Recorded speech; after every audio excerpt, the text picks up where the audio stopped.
Today we're getting into the latest Tesla news, including Tesla's new Cyber Cab, the ludicrous Model 3 released, huge price changes, and more, so let's get into it. First up today, Tesla just held their earnings call and had a lot of details to give us about upcoming products, including the Cyber Cab. On their report summary, they note a number of challenges, including the Red Sea conflict, issues at Giga Berlin, the ramp of the updated Model 3, and overall demand being down for Q1 across the globe on EVs. Elon expanded on this more in their call, but Tesla said, quote, "The future is not only electric but also autonomous. We believe scaled autonomy is only possible with data from millions of vehicles and an immense AI training cluster. We have and continue to expand both. To make FSD supervised more accessible, we reduced the price of subscription to $99 per month and the purchase price to $8,000 in the US. One Cybertruck thing they note is that they produced over 1,000 in a single week in April, so they are ramping up to that level and close to achieving over 50,000 made a year. As for vehicle capacity, they note that Model Y production increased to an all-time high at Giga Texas, and that Cybertruck continued ramping. Giga Shanghai and Berlin were down for periods due to various issues, but they expect them to grow throughout this year.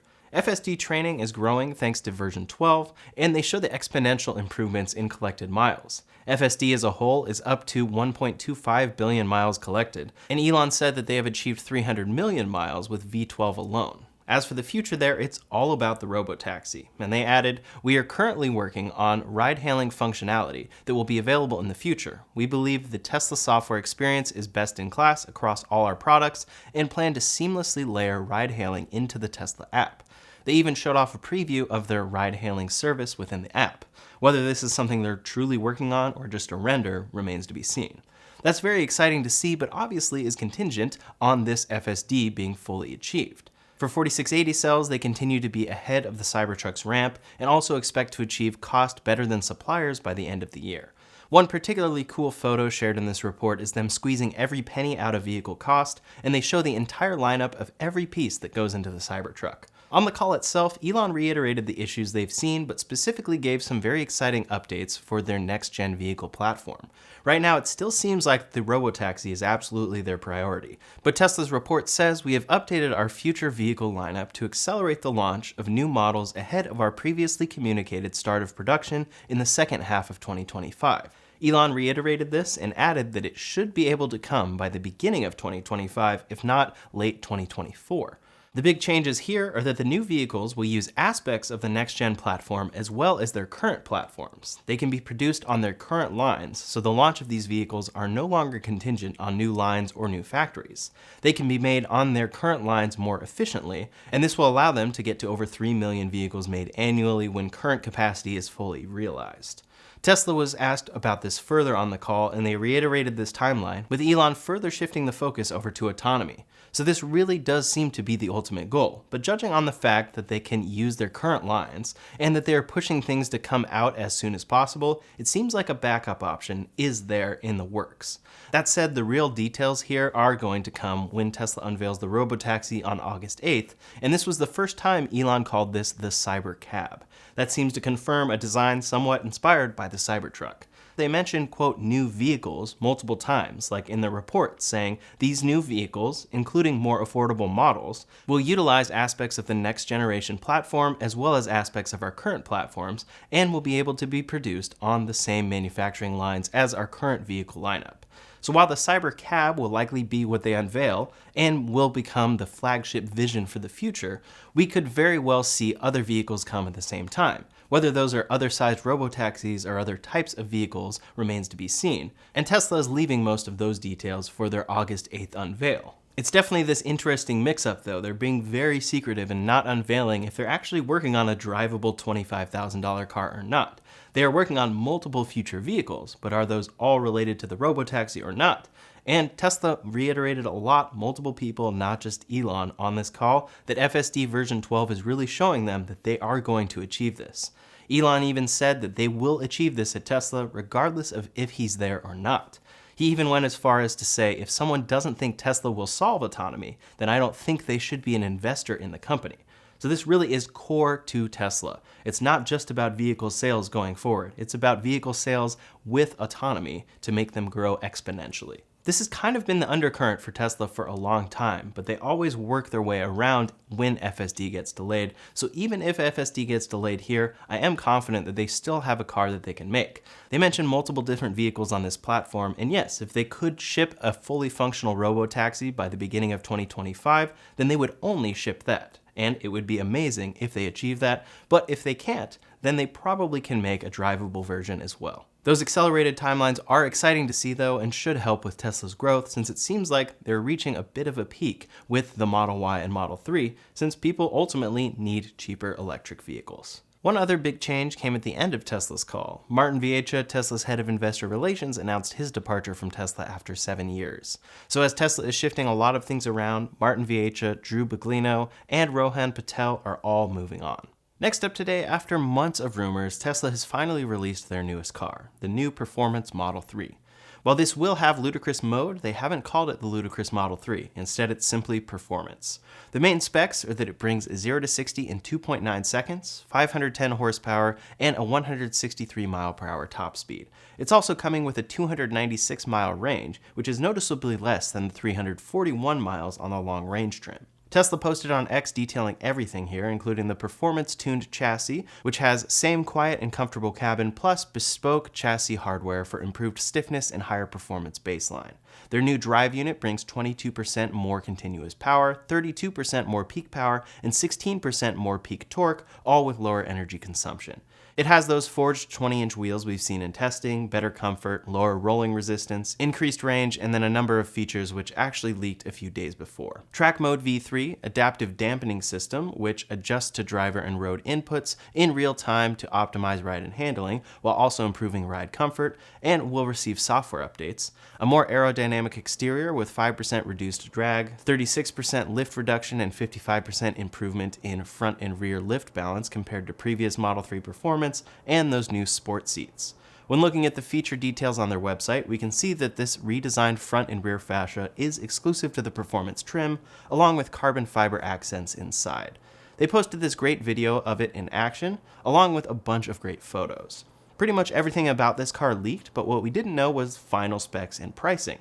Now we have that, with this spec coming in a little over $5,000 more than long range. It's $52,990, and the kicker is that since it uses a different battery pack, it will qualify for the federal $7,500 EV tax credit. It's the only Model 3 trim that qualifies here, so if you qualify, you'll be able to get the new Performance Model 3 for $45,490. That's $2,250 less than the long-range trim, which doesn't come with any of those performance features. It's a weird situation there with the tax credit, but it does create a situation where we could see a lot of demand for this specific trim. For those who qualify then, it really is a decision between range and performance. The range is about 45 miles higher on the long-range trim, which comes in just slightly more expensive if you were to qualify for the tax credit. They also already have it on display at a number of showrooms in Washington, Arizona, and California if you're around to check that out. Overall, I'm glad to see that Tesla released this trim at the same time in all markets. It's now available to order in countries served by Giga Shanghai as well as North America. The launch of the other trims of the re-engineered Model 3 had a 6-month gap there, which made for quite an awkward situation, so I'm glad to see the performance come all at the same time. Right now, Tesla says it will be coming in May or June if you order today. With that said, we're still curious to see how the quarter mile is on this car, and then have people take it out on the track and give it a real test. Given just its 0 to 60, it'll be beaten by even the Cybertruck, but it does come in at nearly half the price or less if you can get the tax credit. Overall, this is a great value for this Performance Model 3 and a great upgrade over the previous Model 3. What do you think though? Is it worth the upgrade, and is 2.9 seconds for a 0 to 60 worth it, or should they have gone even further? Leave a comment below to let me know your thoughts. Next up today, as is Tesla's style, they just went through another round of price drops. You've probably heard of them, but there's a lot to discuss here as Tesla is making a ton of changes across the board. What has been clear as of late is that Elon Musk is very much back at the helm at Tesla. In many ways, he seems to be reverting things back to how they used to be. Recently, Tesla laid off 10% of their staff, 2 top executives left, and Elon said, about every 5 years, we need to reorganize and streamline the company for the next phase of growth. Very soon after this, we saw a lot of big changes that seem to align with Elon's core principles. He doesn't seem to value advertising, and he thinks price cuts are the biggest way to drive sales. They also will do them extremely suddenly. In March, Tesla was was advertising the fact that the Model Y was going to see a $1,000 price increase come April. This was a sales incentive to get your car within Q1, but in practice, they actually had a lot of inventory at the end of the quarter. Various inventory discounts were still available in April, so while the price did go up $1,000, it wasn't felt by most. A little bit later, Elon got rid of all inventory discounts, saying, "We are simplifying and streamlining the whole Tesla sales and delivery system. It has become complex and inefficient." There, that $1,000 price increase was finally felt, but a few days later, Tesla dropped the Model Y's price by $2,000. They posted on X saying, "Affordability is key to our mission. Model Y now starts at $29,490 after US federal tax credit and estimated gas savings." Personally, I think Tesla should entirely get rid of estimated gas savings. This is a figure that is true for some customers, but has so many factors at play. It is calculating this based on 10,000 annual miles, with a gas price of $3.90, an electricity cost of 16 cents, and gas car efficiency of 25 miles per gallon. It just isn't a number they should advertise, since it varies so much. Yes, you will likely save on gas, but you also likely have to take out a loan in an amount that's $6,000 higher than what they're showing here. It's also a little harder to see how to turn this off on Tesla's website now. I really hope that they change this. In any case, the Model Y actually starts at $42,990 for rear-wheel drive, long range starts at $47,990, and performance is $51,490. These are the lowest prices the Model Y has ever had in the United States. So overall, that's great news, but it's another one of those cuts that can be frustrating to recent customers since it was so immediate. In practice, it seems most customers probably got their Model Y at a price similar to this, or less in Q1, but it's still frustrating to see Tesla telling people about a $1,000 price increase, which they entirely revert 3 weeks later. It's still April, and the Model Y is technically cheaper than it was in March. It's also one thing to buy a Tesla and then see the price decrease gradually over the course of weeks or months. It's another to buy one and see it drop $2,000 the next day. The Model Y is their most popular car, but the Model S and X also saw price decreases. These each went down $2,000. So the Model S, after you uncheck that gas savings estimate, which is the default, starts at $72,990. Plaid is down to $87,990. Pretty remarkable considering the Plaid used to be over $130,000. The Model X now starts at $77,990 with Plaid at $92,990. Worth noting that the base Model X does qualify for the tax credit if you qualify. Of course, these price cuts are a good thing for most people being able to get electric cars. And Elon said other cars change prices constantly and often by wide margins via dealer markups and manufacturer/dealer incentives. Only a fool thinks the MSRP is the real price. Tesla prices must change frequently in order to match production and demand. This is one of the downsides of the direct-to-consumer model as opposed to the dealership model. There are many pros there, but they have to change prices frequently and across the board to match production and demand, as Elon notes. The Kilowatts had a good response to this though, saying, "As existing owners referring our friends, we used to be able to say to our friends, buy a Tesla today because there's not going to be a better deal tomorrow. Now the reality is that customers could save thousands if they just wait a little longer. This reduces overall demand." I think I agree with that overall. I want to say buy now before prices increase, but there's never actual confidence there. Another very big sign of this was just seen with Tesla's FSD package. Fully autonomous driving has been an end goal for Tesla for a while now, but recently they have made an even bigger commitment to that tech. They are currently working on their upcoming robotaxi vehicle, which could represent a major make or break moment for the company. Powering that vehicle, as well as all of their current software, is their flagship FSD software. Full self-driving has been improving drastically over the last few years, and with the latest version, Elon and the company clearly have a lot of faith in what they have developed. They recently offered a full month-long trial of FSD for all US Tesla owners, and had all new customers sit through a mandatory FSD demo before taking delivery of their car. For a while now, customers have had two options to acquire FSD. They can either pay a one-time $12,000 fee to purchase the software for the car, or they can subscribe for $199 per month. As of a few days ago though, Tesla slashed that subscription price in half to just $99 a month. At the time, it was clear that buying FSD made nearly 0 cents to anybody. To buy FSD outright, it was $12,000, so when you did the math, it would take 121 months of $99 monthly payments to break even with that $12,000 price. That's just over 10 years of full self-driving access before you will start saving money on buying it outright. A lot of customers don't keep their cars that long, and since the software is tied to the vehicle, paying for a subscription made a lot more sense.